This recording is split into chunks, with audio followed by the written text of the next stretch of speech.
Hey there, Sally Squad, and welcome back to Sally's Kiddie Haven. Let's check out 6 steps to understand poetry for high schoolers.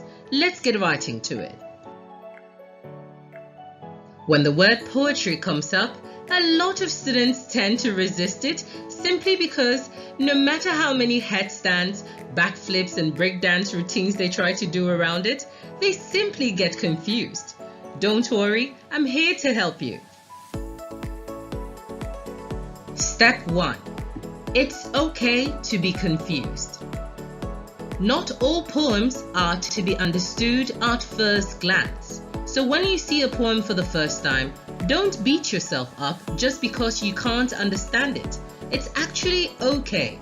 Remember, not knowing adds to the fun of discovering what the poem is about as you go on.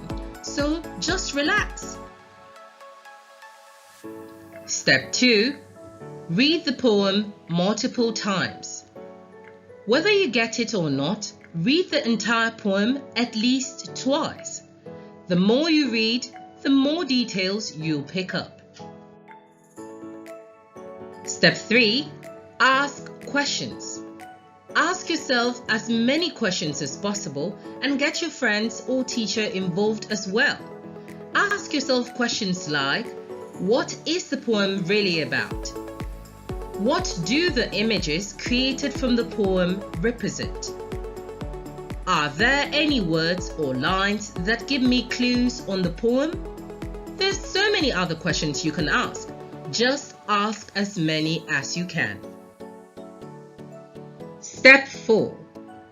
Annotate. What does this word mean?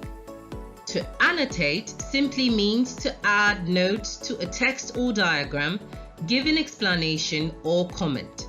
When you're reading a poem and you're trying to appreciate it, it's very important that you take notes on the side, and this helps you to identify the structure, poetic devices, the mood or tone of the poem.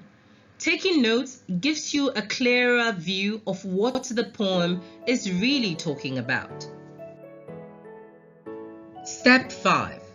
Understanding the speaker.